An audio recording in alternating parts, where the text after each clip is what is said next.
In a criminal investigation, evidence has a tendency to snowball, meaning once one piece of evidence has been found, it often leads to another, which leads to another, which leads to several more pieces. In this way, law enforcement is able to put together a case against you that they will use in court to pursue a conviction. However, if that original piece of evidence is discovered as a result of a violation of your Fourth Amendment rights, then all subsequently discovered evidence are tainted with the constitutional violation as well. Not only can the original piece of evidence be prevented from ever being heard in court, but all evidence that was only found because of that original piece of evidence can be suppressed as well. This is called the fruit of the poisonous tree doctrine. Think of the original piece of evidence as being like an apple tree. Because it was illegally planted in violation of the Fourth Amendment, any fruit that comes from it is also illegal as well. Why are they arguing over the genetic genealogy thing? You've probably heard somewhere in your travails that there's fruit of the poisonous tree. What they're arguing here basically is that the genealogy investigation, DNA investigation that they did, that there is no scientific, peer-reviewed or admissible basis for that, and that the techniques that they used have not been validated. And anytime you want to traditionally get DNA admitted for a court purpose, you have to have a hearing, you have to have basically it has to be sanctified, and it has not been done in this case. If that gets thrown out, then they will make the argument that they want to suppress the subsequent investigative swabbing, if you will, of his DNA. And if they get that excluded, then you've got real problems for the prosecution. So what are the chances that's going to happen? Well, I will tell you that this is not, I mean, a lot of times in motions that you run, you do it for a variety of purposes from the defense standpoint. You protect the record, so to speak. In this case, I think they've got a legitimate issue. And the legitimate issue is, look, if you are telling us, you, the prosecution, is telling us that you do not want to give up your techniques, you don't want to give up what it is or how you did this, and if you readily admit, and by the way, if you talk to many DNA experts, they will tell you this is not something that is a generally accepted scientific technique, that is substantial. So this is something that is not a stretch by any means. Of DNA, his DNA at the murder scene. All those facts are still sealed. They will come out. I know people are anxious for that, and we will have the answers to that, but in the time that we can give it.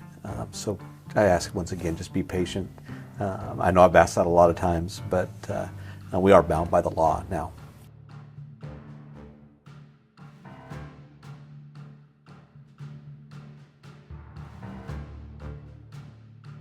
We are bound by the law now.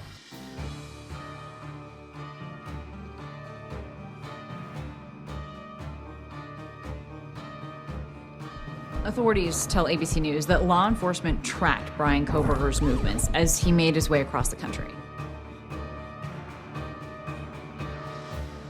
Once Kohberger is back in Pennsylvania, state police are keeping him under surveillance. They're watching everything he does. They see when he goes out at night, taking the garbage in the house and putting it in a neighbor's house, creating a picture that this could be our suspect.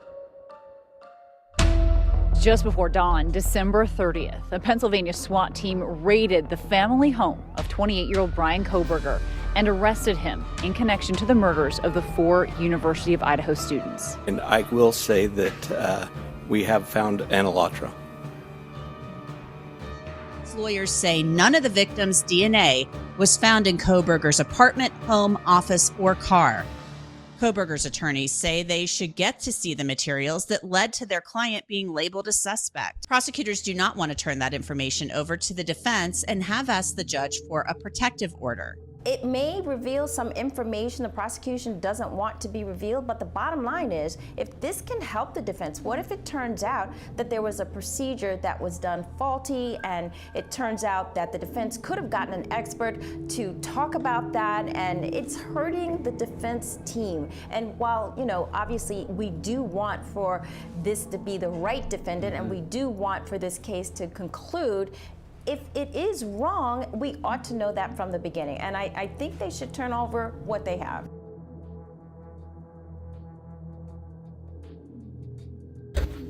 The attorney needs to know how these family trees have been developed, because we're talking now about trial issues, and the government is introducing the STR profile.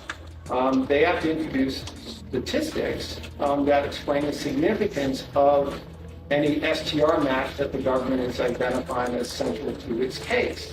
And so the defense must investigate ways to cross-examine those statistics and the rarity of that match that the government is attaching great significance to.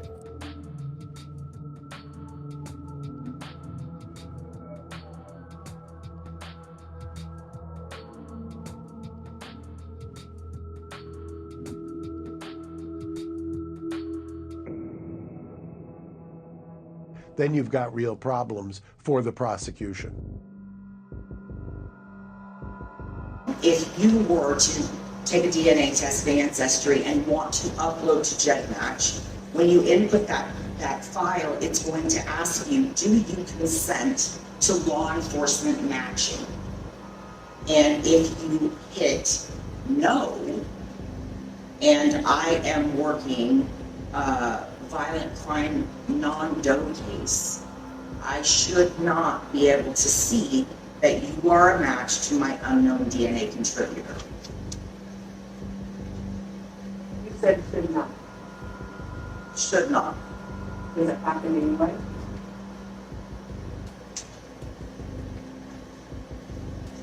It does. It has. And is that because there's a problem with GEDmatch? It's just fluke, you upload it and all of a sudden they say it shouldn't happen did?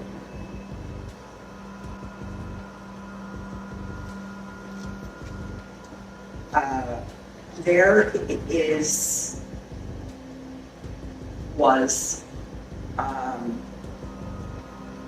there are a lot of tools that are available in GEDmatch. These tools allow you to make comparisons of two or more people and how they relate to each other and share DNA.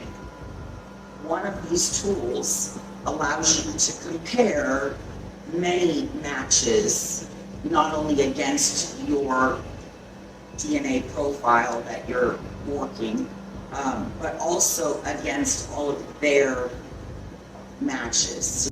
So if you see that the subject matches one of these people, because again, you're not looking at your subject's matches, you're looking at that person's top cousin, let's say, that top cousin's matches, right?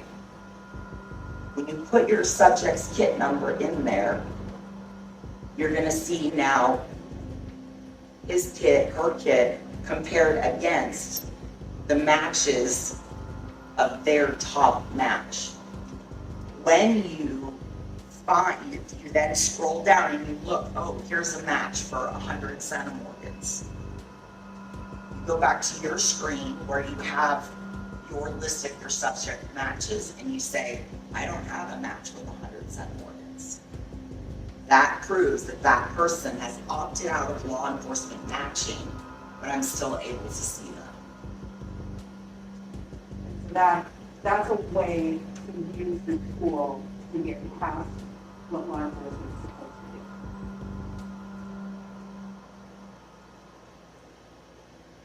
to do. I struggle with this. I'm sorry. It is a tool that is provided in the database that essentially allows you to see things that you're not supposed to see. And as a result of seeing those things, you're then using that match to find who, to identify your subject. So you're violating the terms of service by seeing these matches. Genetic genealogy expert for accused murderer Brian Kohberger claims she received a visit from the FBI after testifying in court for him. That has Kohberger's lawyers asking questions. Last night, she was visited by two FBI agents and interrogated about her testimony and finding of the declaration. That, in our view, impacts Mr. Kohberger's due process rights and his rights to effective assistance of counsel. Ann Taylor told Judge John Judge that she would file a motion regarding what happens to witnesses after they testify in court. Latah County Prosecutor Bill Thompson explained why he asked the FBI to investigate after hearing Vargas might be questioning some of her own testimony. When we heard that, I reached out to investigators and said, can you find out what's going on? And the FBI indeed undertook an investigation. And preliminary reports are that Ms. Vargas claims that some of what was in her declaration, she inadvertently agreed or signed without fully reading it. We're documenting that so we can expose it to Ms. Taylor. Your Honor, that's certainly different than the information that I received. I would have been happy to be advised about that, but I'm not sure that's accurate. I mean, I'm sure that things are consequent.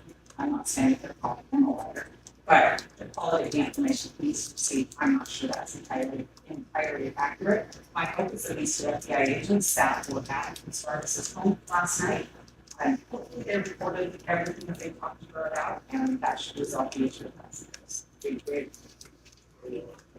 Now Thompson has told the court he will not cross-examine the witnesses that Taylor called to testify about genetic genealogy. But there are questions about whether the FBI agents visiting Vargas was proper. FBI agents do not typically record interviews or wear body-worn cameras. It's not clear whether that happened in this case, or whether the agents simply took notes about the meeting with Vargas. The prosecution has filed information related to that under seal with the court, so the public cannot see it. Together with the DNA, the police finally had their suspect.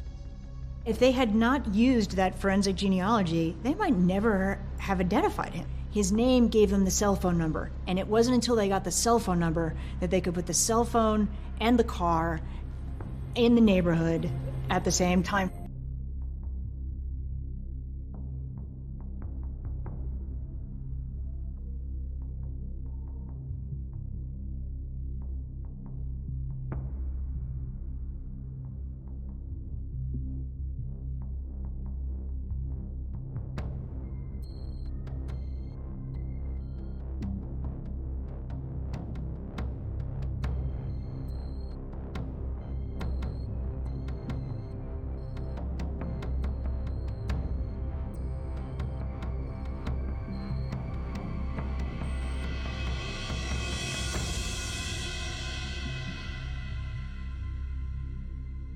Well, it's not something I typically hear about FBI agents going in and visiting a witness after that they have delivered testimony. However, I think a lot of that lies with perception, right? How Mrs. Vargas felt during that discussion. And I would hope that copious amounts of notes were being taken. And I would hope that the FBI has a very good reason. But the interesting thing that I see here is the FBI is not the dominant investigatory team in the Kohberger case. So I'm surprised that they were the ones that followed up with this. Two agents showing up at your front door. I think anyone is going to have a defensive reaction to that, right? Because they're not there for good news typically. And so I do think it would have been much better had Ann Taylor had someone from the defense team accompanying her to a local FBI office for this interview to take place.